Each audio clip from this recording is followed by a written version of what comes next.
I'm here to try and understand the value of the way my objects are received, and more importantly, to try and understand if that's the point of making, or if it's something else. My name is Tallis. I'm studying at SCA Spotlight VII, completing my Bachelor of Visual Arts.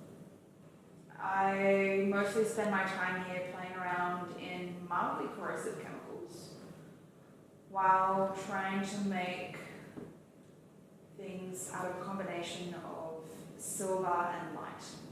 Because we're so used to photographs being these beautiful, images, these beautiful representational pieces, we don't sort of value the photograph in itself. And I know I'm not the only person who thinks about that, but it is something that is on my mind. And I think there's something nice to holding something, for it to be tangible.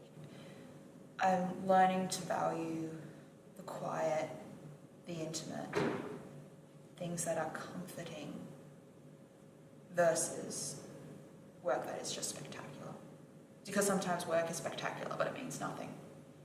And sometimes it's the small things that mean something. And I like the fact that it's the different photographs, it's the ones that are damaged or incorrect, which are, the most interesting. Why do I take photographs of rural Australia? Because it is reconnecting with something that is lost. It is also showing something that isn't familiar for everyone, particularly because the majority of the Australian population do live around cities. The first 10 years of my life I grew up in Sydney, and the second 10 years of my life I grew up in a Queensland town called Hervey Bay.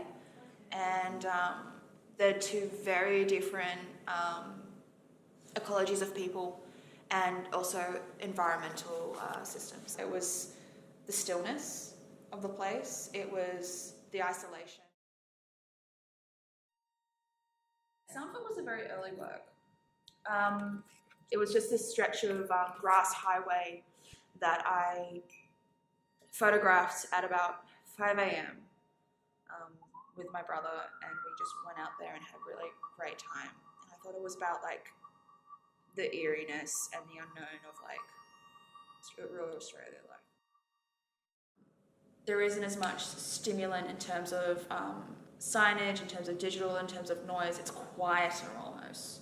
And it's in that quiet where you sort of lose yourself I think, into some sort of weird rural sublime. Because how often are we quiet unless we are locked in a room? Whereas out there, you're quiet in an open space.